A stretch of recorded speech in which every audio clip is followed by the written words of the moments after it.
Time now for The Real Estate Connection with Stephen Theard, a realtor and certified probate and real estate specialist. Whether you're a first-time homebuyer or a seasoned investor looking to downsize, move up, or refinance, this program is for you. Our house in the middle of our street. Something tells you that you've got to in the middle of our... From probate sales to landscape design to home repairs and maintenance, this is your weekly look into all things real estate.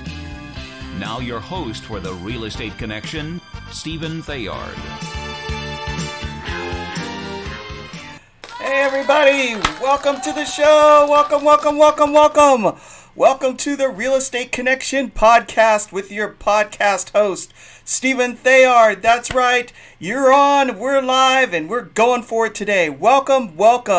I am your host, again, Stephen Theard. I am a real estate broker here in Northern California. California DRE number 017-00019, and I want to give you a round of applause for joining me today. All right, welcome to the show. All right, let's jump right on in. Have you been hearing the stories about the real estate market? Low inventory all over the country, the cost of lumber going through the roof, sellers receiving 5, 10, 15, 20 offers on their home, sales prices going through the roof in California, buyers getting frustrated from losing the bidding wars. Does all this sound familiar to where we were at in 2005? Right? Somebody answer me that question. So, this begs the question, are we in another real estate bubble? In today's podcast, we are going to talk about and walk through if it is true or not and what may be coming in the next few months and into the next year. All right, so hold on to your seats. We're gonna get this party started. All right, now, if you're new to the show and you don't want to miss another episode, one, if you're watching on YouTube, hit that like button, thumbs up, and subscribe.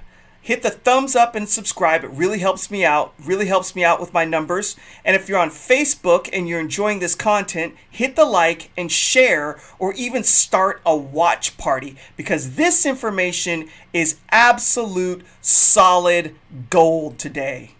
That's right, absolute solid gold. All right, I digress. Let's get rid of that. Anyway, we're gonna delve into the world of whether or not we're in a bubble. And again, if you don't want to miss another episode and you're not on Facebook or you're not on YouTube, you can send me an email right now at info@realestateconnectionradio.com. That's info@realestateconnectionradio.com with your name and your email address, and I'll be happy to sign you up for the podcast distribution list.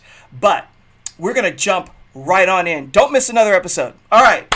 So, are we in another real estate bubble? The market is scorching hot. I mean, can you hear it? I mean, it is on fire.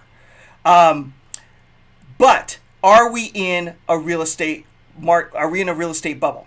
So let's look at what caused the last bubble and see if those matrices line up with our current market. You know, I write show notes for the show, and then I read these notes, and I'm like, matrices? What's that? Anyway, get it together, Stephen. You'll be all right. All right. Okay, so do the same metrics exist as they did last time we were in a real estate bubble? All right, so what is similar in this market that existed way back in 2005? So number one, demand was high. There was a high demand for homes, and that exists today. There are more buyers than there are sellers in today's market. So that's one similar aspect in today's market that was also back in 2005. So what's another similar aspect of the last bubble and what we're seeing today? Inventory was low due to so many houses selling so quickly. So even back then in 2008, as we're seeing in 2021, when a house hits the market, it's gone. Like within 7-8 days, it's off the market, moved into pending status, and usually closes escrow within the next 21 to 30 days. Also, what's similar? We had more buyers in the market who could qualify, who could not afford to purchase homes before. So way back in 2005, the same thing happened. All of a sudden, there was an environment where people that were normally on the outside of the market all of a sudden were able to qualify for getting into the real estate market, and that increased the amount of the buyers out there. So the buying pool expanded. Inventory did not go up with that increase in buying pool like we're seeing now. So that's another similar thing that's happening as far as 2005's bubble to today's bubble. All right. Prices were climbing faster than appraisers could keep up with. So, excuse me, got a frog in my throat. Back in 2005, the price appreciation was going up so fast that when an appraiser went out to look at the house, it had already gone up maybe 10, 15, 20 grand from the last closing just in a few weeks because of pressure from buyers out there trying to outbid each other in order to get the next house. We're seeing the exact same thing happening in today's market. What else is similar to 2005? Bidding wars. We're seeing bidding wars. Now, this was also going on in 2017, but we're exponentially seeing that right now. Recently had a house go on the market in Hollister, California, had an offer date set for a Tuesday. Before Tuesday hit, there were already 5 offers in hand, and by the offer date at 12 noon on that day, there were an additional 13 offers that came in. So that's 18 offers on a single family home in Hollister, right? So bidding wars. People were blind bidding for this house, and it was driving the price way above where it probably would have been in a normal market, okay? All right, so all-in buyers waiving all of their contingencies up front with their offers being submitted. This is actually similar absolutely to where we were in 2005. So if you're just catching the show, what we're talking about is, are we in a real estate bubble? And if so, right, we're walking through it to see if we are actually in a bubble like we were back in 2005. And right now I'm walking through what are the similarities of 2005 and what we see today in 2021. And one of those similarities is all-in buyers waiving all of their contingencies up front with their offers being submitted. And what's also interesting is we're seeing buyers agents actually try to sweeten the deal by offering a part of their commission to the sellers in order to entice them into taking the offer. Now, that commission is being used to cover the seller's closing costs, which absolutely increases the bottom line of the seller's gross profit from the sale of their house. So we're also seeing buyers agents up their game as far as rebating their commission, not to their buyers, but to the sellers in order for their buyer's offer to get accepted. That's new, actually, for 2021 that I did not see back in 2005. So all of these similarities do exist in this market that were also in the previous housing market. But what's different? This is what's going to differentiate whether or not we're in a real estate bubble today or not versus what we saw in 2005. So let's look at what's actually different. Number one, we are in a pandemic. So that did not go down in 2005. We were not in the middle of a pandemic, all right? This has never, ever, ever happened before on such a wide-scale basis in the history of our nation, let alone the history of real estate. So this is the wild card in the determination as to whether or not we are in a real estate bubble. All right. More buyers are in the market that could not afford to buy, but for very different reasons. Okay, so there is a slight similarity, right?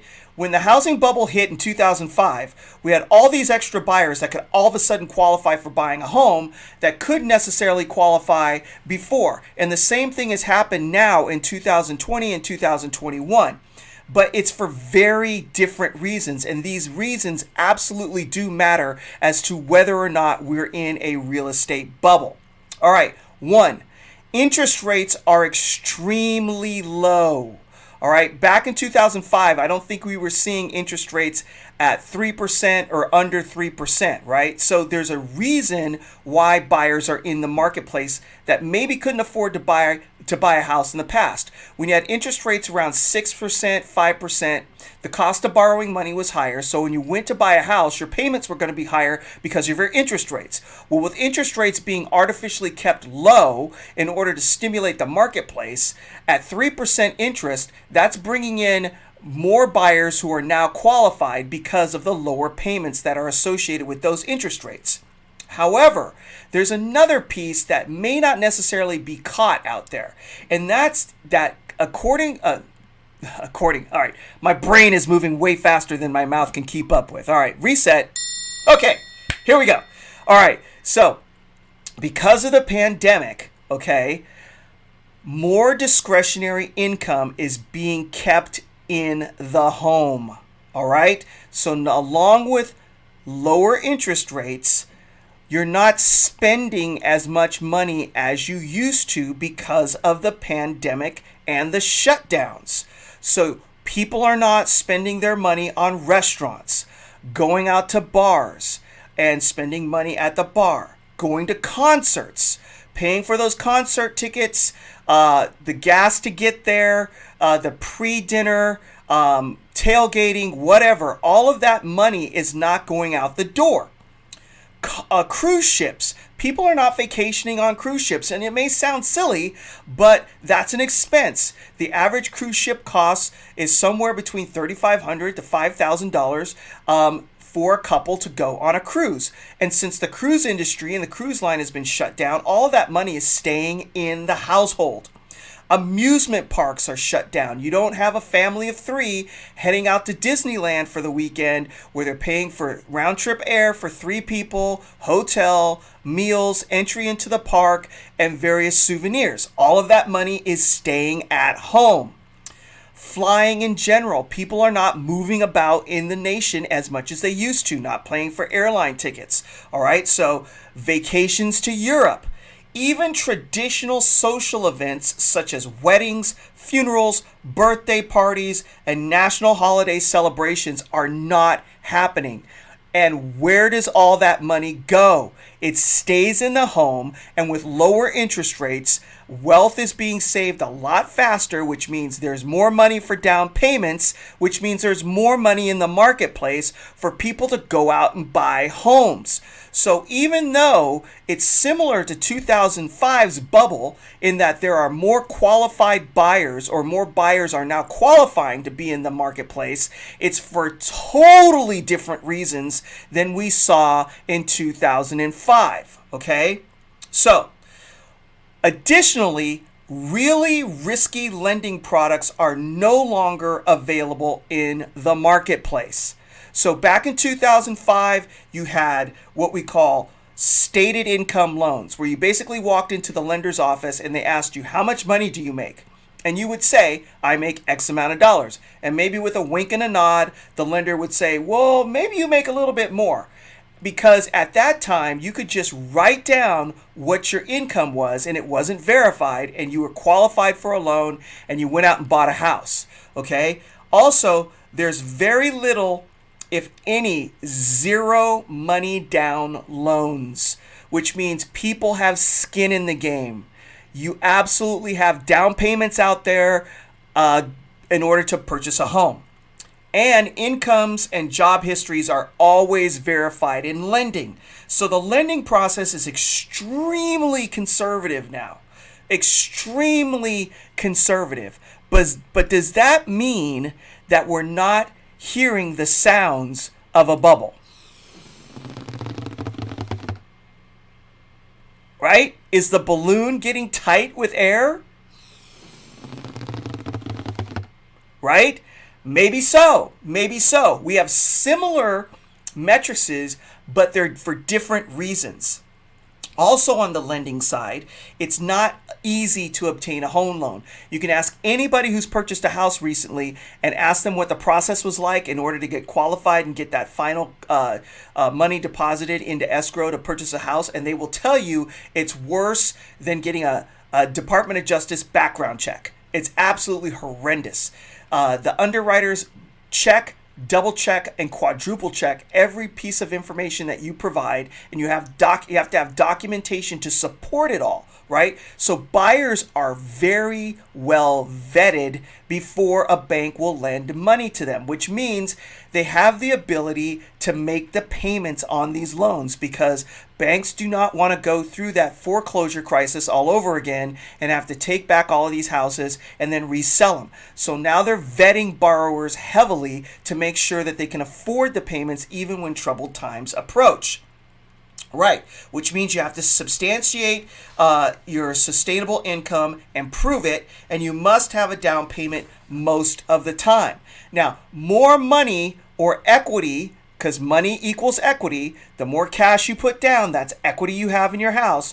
The more money or equity in homes, down payments of 20% exists, 30%, 50%, or even all cash, which means this market is not made up of air.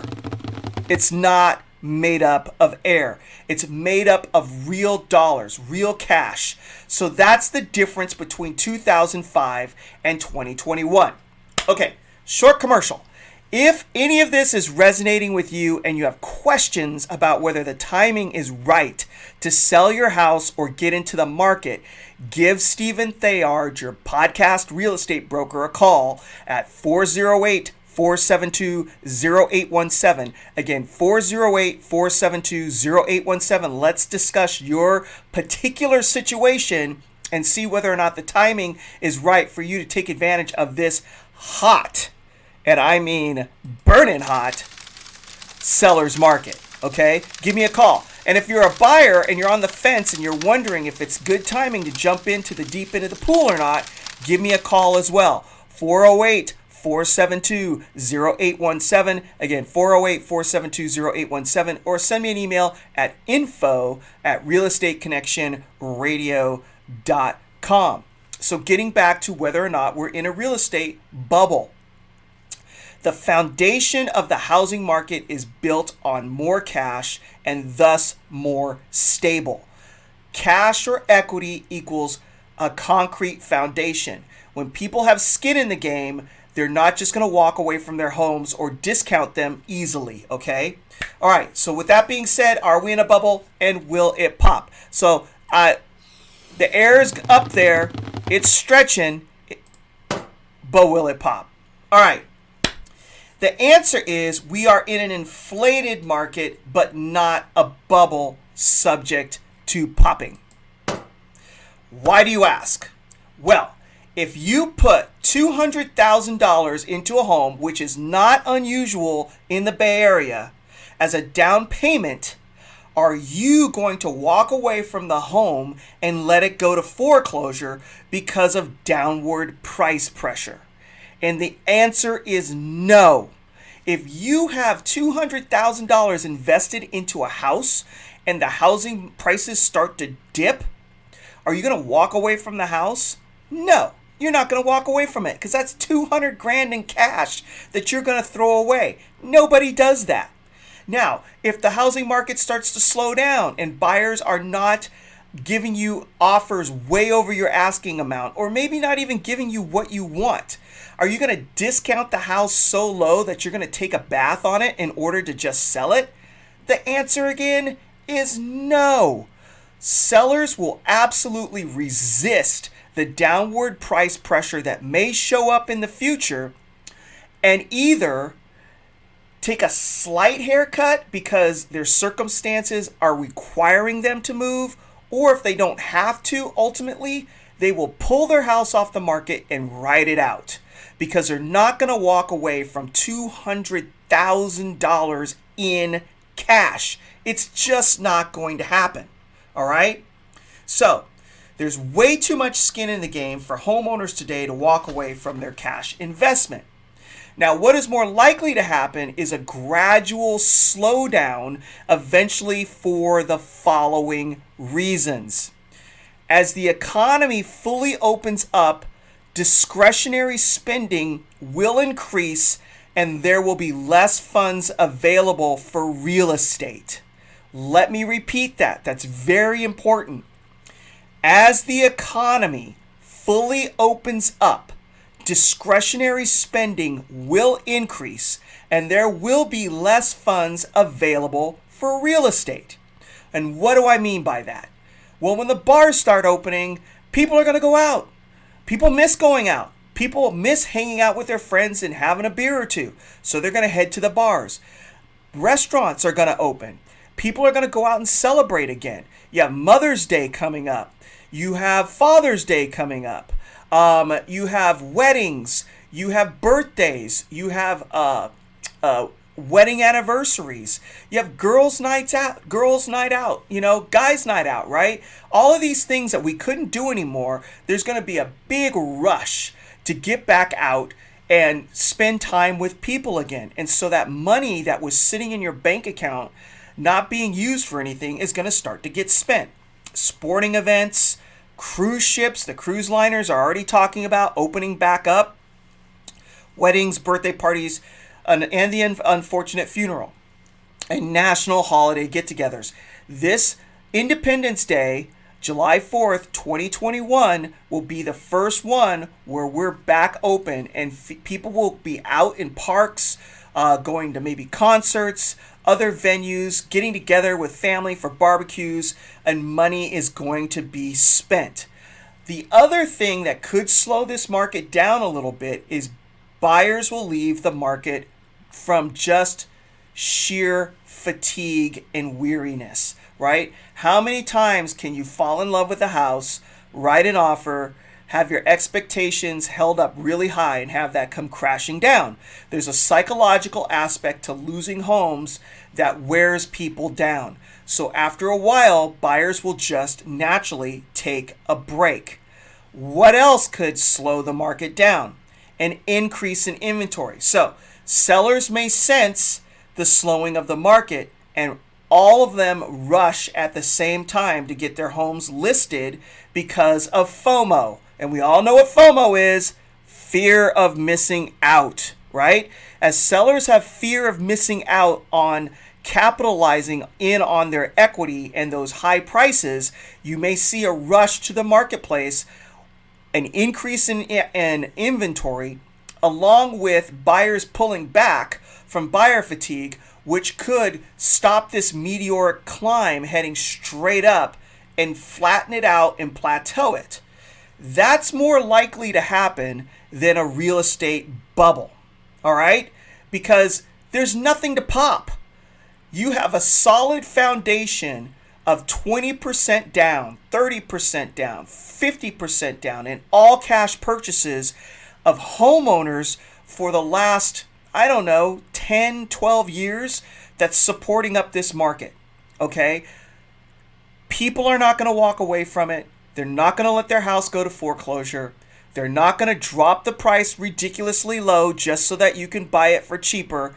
If they can't get their price, they'll pull their house off the market and wait.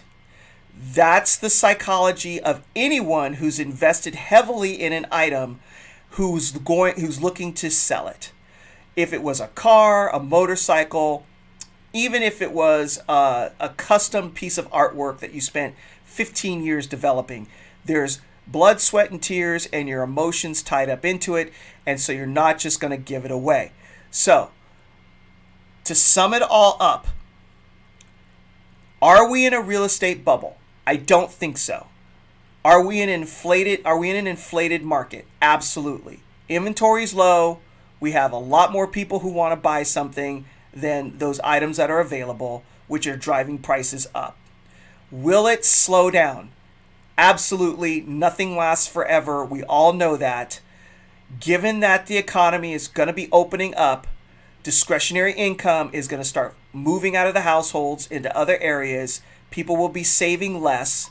Buyers will get eventually tired of losing out on bidding wars.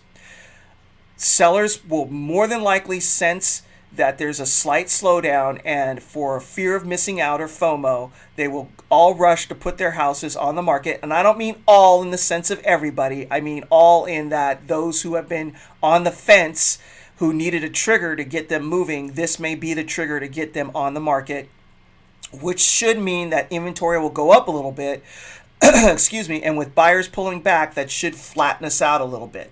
So what is the takeaway? If you are a seller, get in this wave now before the market starts to cool.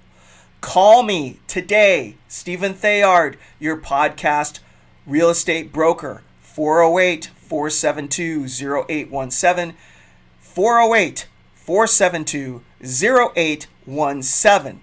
I am your podcast broker. Let's talk about your specific situation and get you into the stream of commerce as soon as possible so you can take advantage of this before the ship starts to turn, because once it starts turning, you ain't bringing it back. All right? It'll be, I don't know how long before we see this type of scenario happen again. If you're a buyer, be patient. If you see something and you really like it, go for it. Try to pull your emotions out of it.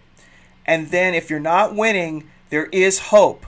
As the economy opens up, buyers will remove themselves from the marketplace naturally just because they can't resist the temptation of spending money and going out and having fun.